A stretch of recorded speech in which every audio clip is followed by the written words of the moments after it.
Assalamualaikum warahmatullahi wabarakatuh. Kembali lagi bersama kita di channel Pangeran Cahaya. Saudara-saudaraku, ma'rifat seseorang itu tidak bisa kita ukur lagi dengan kata-kata. Jadi ma'rifat seseorang itu, baik itu pada diri, baik itu pada seseorang, bukan diukur daripada dia belajar beberapa tahun ilmu tauhid, beberapa tahun ilmu ma'rifat, seberapa lama dia belajar ilmu tauhid dan sebagainya. Tidak, bukan diukur daripada situ. Karena untuk memahami ilmu ma'rifat ini berbeda-beda setiap orang. Masing-masing memiliki pemahaman yang berbeda. Karena masa waktu yang dilalui dalam memahami ilmu ma'rifat ini berbeda-beda. Satu masing-masing dengan yang lainnya. Masing-masing memiliki kepahaman dengan yang lain. Ada yang 1 tahun ma'rifat cepat, ada yang 5 bulan, ada yang 2 tahun, ada yang 4 tahun, ada yang 20 tahun, bahkan ada yang 40 tahun, 50 tahun dan sebagainya. Jadi waktu yang kita lalui dalam memahami ilmu-ilmu ma'rifat ini sangat beragam setiap manusia. Maka disitulah letak-letak kesempurnaan dan kesimpulan daripada ngaji asal usul kejadian diri dalam memahami ilmu-ilmu ma'rifatullah. Jadi terlihat pada amaliyahnya, bukan daripada ilmunya terhadap dianya kepada Allah. Terlihat daripada akhlak dan perilakunya kepada Allah, kepada sesama makhluk. Karena putus pengenalan dirinya, tiketnya putus, betul-betul sadar yang ada hanya Allah, yang ada hanya Allah, yang ada hanya Allah. Sehingga yang ada hanya Allah, yang bukti adalah Allah, yang nyata adalah Allah, yang menyaksikan adalah Allah, yang disaksikan adalah Allah. Maka kalau sudah seperti itu, apakah ada rasa iri, apakah ada rasa benci, apakah ada rasa dengki? Kan tidak ada. Kalau sudah duduk di amal ma'rifat, bukan di ilmu ma'rifat. Beda amal, beda ilmu. Kalau ilmu ma'rifat banyak orang yang paham. Tetapi kalau amal ma'rifat, amal-amal ma'rifat itu sedikit sekali. Maka betul-betul dipraktek, lebih kepada penerapan, pengalaman, pengamalan itu, praktek penerapannya.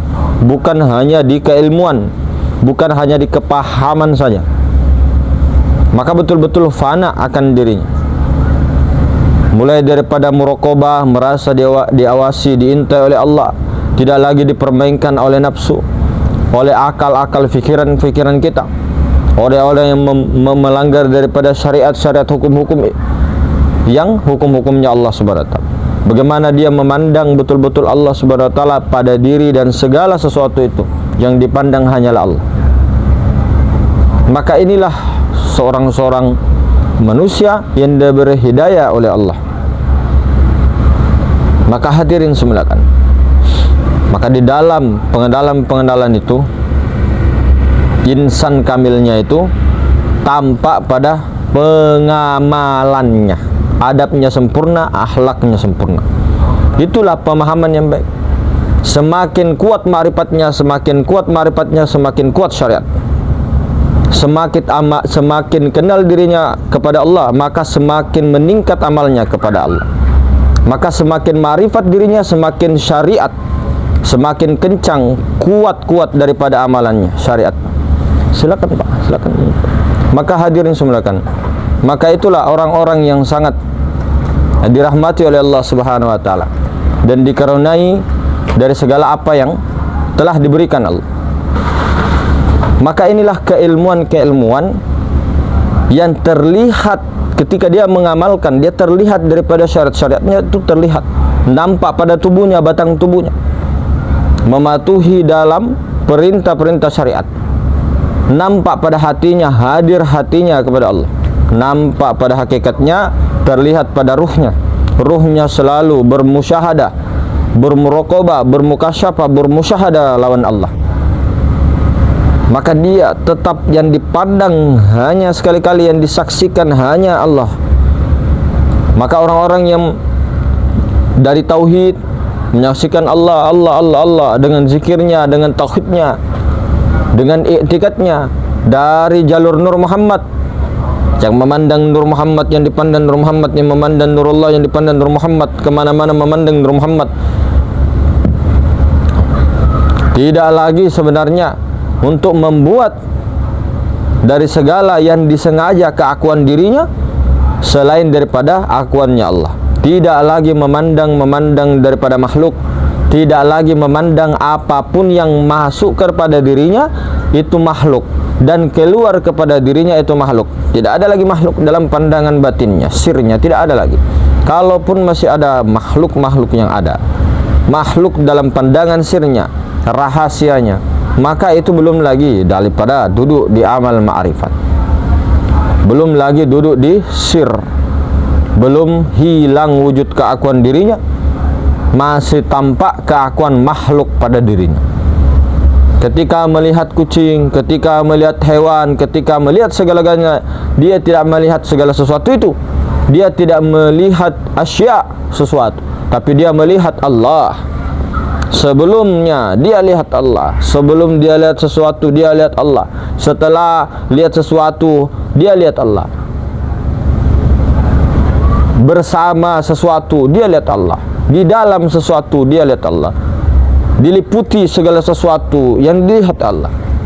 Jadi mata hatinya tembus, tidaklah buta, karena dia memandang zatnya Allah subhanahu wa ta'ala, mazhar Allah ta'ala. Maka mohon maaf ketika kita ini belum hadir bersama kepada Allah. Ini bahasa syariat bersama. Kita belum liqo lagi, belum usul lagi, belum lagi pikiran kita, perasaan kita belum diam sediam-diamnya, maka masih banyak beraneka ragam. Masih banyak pandangan-pandangan makhluk. Jangankan ke orang, ke diri kita deh. Diri kita dulu yang kita hilangkan keakuannya, baru kita pandang keluar. Jadi kita dari dalam tembus ke dalam, tembus ke dalam, tembus ke dalam, kemudian saksikanlah dari dalam itu keluar, dari dalam keluar. Maka itulah yang membuat terjaganya diri kita selalu bersama Allah, di hadrat Allah. Ini bersama, kata-kata bersama itu kata syariat. Hakikatnya yang ada hanya Allah. Maka hadirin semuliakan Allah subhanahu wa ta'ala, bagaimana kita semua ini membawa keberkahan daripada Rasulullah SAW. Selalulah bersalawat kepada Nur Muhammad, selalulah memusyahadahkan, memusyawarahkan Nur Muhammad SAW. Tidaklah daripada kita menafikan segala sesuatu itu selain daripada Nur Muhammad. Maka inilah orang-orang yang selamat, hadir. Maka inilah orang-orang yang diridhoi, orang-orang yang dirahmati, orang-orang yang tidak ada lagi rasa takut di dalam hatinya, di dalam dirinya, di dalam kekhawatirannya. Tidak lagi untuk berbuat pengecut, tidak lagi untuk berbuat khianat, tidak lagi membuat iri dan dengki kepada diri kolbunya, dia menyakiti dirinya sendiri. Dia sebenarnya tidak mau lagi untuk berbohong, tidak mau lagi untuk apapun segala macam itu yang sir Rabbani itu tidak mau. Karena sir Rabbaniyah itu, sir itu tidak mau menuruti keinginan-keinginan hawa nafsu. Tidak mungkin sir Rabbaniyah, latifatur Rabbaniyah, Ruh Kudus itu, zat mutlak itu berbohong. Apapun yang dikatakan itu tidak akan mungkir daripada janjinya. Beda dengan pikiran, perasaan, nafsu, kemauan kita. Tapi ketika sir Rabbaniyah, pikiran, perasaan, diam sedang-diamnya, maka sir Rabbaniyah disitulah maha guru sejati. Maha guru, disitulah orang-orang belajar. Ada orang-orang itu tidak pernah sekolah, tetapi ditajallikan sir Rabbaniyah, tajalli sir Rabbaniyah kepada dirinya, maka dia itu mampu melebihi profesor sekalipun. Padahal di rumah, padahal tidak ada gurunya, tapi dia mendapatkan min ladunka rahmatan, ilmu laduni dengan ilmu wahbi, ilmu karamah, daripada dia sibuk bersalawat kepada dirinya, bersalawat kepada Sayyidina Rasulullah SAW, Nur Muhammad itu, Ahmad, Dia bersolawat, memesrakan dan memandang betul-betul, yang memandang hanyalah, yang dipandang hanyalah esa adanya. Tidaklah dua, tidaklah tiga, tidaklah empat, tidaklah lima, dan tidaklah banyak. Kalaupun kelihatannya banyak, berbilang-bilang, dia tidak memandang daripada sesuatu itu. Dia langsung ke asal mula kejadian. Dia pandang biji. Ketika dia melihat pohon, daun-daunnya, dia tidak pandang daun-daunnya, buah-buahan pohon itu, tapi dia langsung ke biji pohon itu. Itulah orang-orang yang selamat, hadirin. Ketika dia memandang daripada meja, dia tidak pandang mejanya, dia pandang kayunya.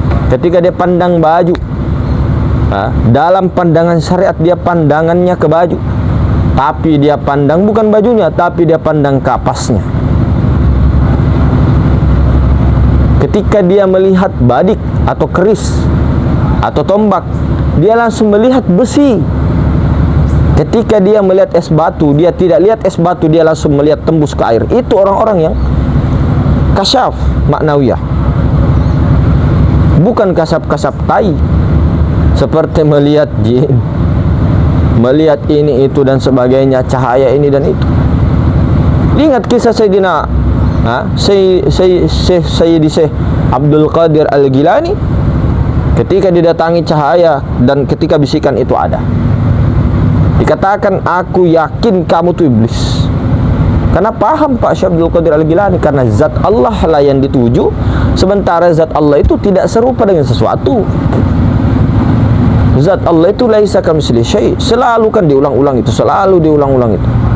Bahwa ketika mencari perjalanan menuju Allah, menuju sir Rabbaniyah, jangan cari apa-apa selain daripada Allah Ta'ala.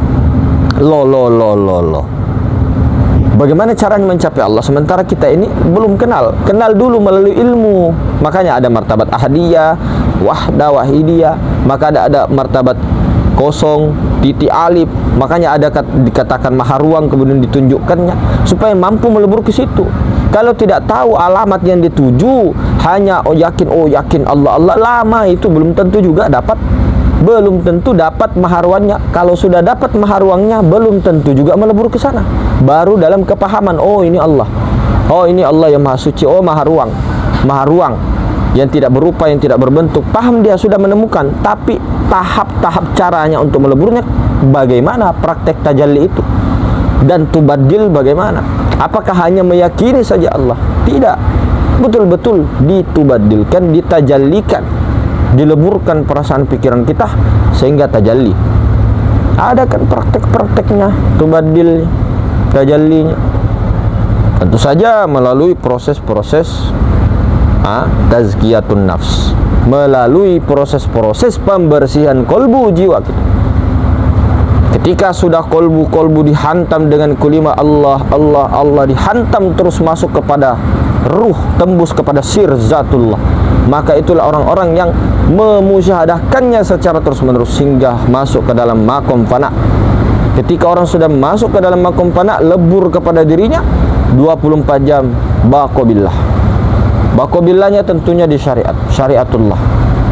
Maka itulah hadirin saudara-saudara, semoga pertemuan kali ini kita di Kampung Bugis, Masya Allah, di Yogyakarta, ya mudah-mudahan senantiasa terahmati oleh Allah, diridhai oleh Allah, dalam hadrah Allah. Billah, lillah. Assalamualaikum warahmatullahi wabarakatuh.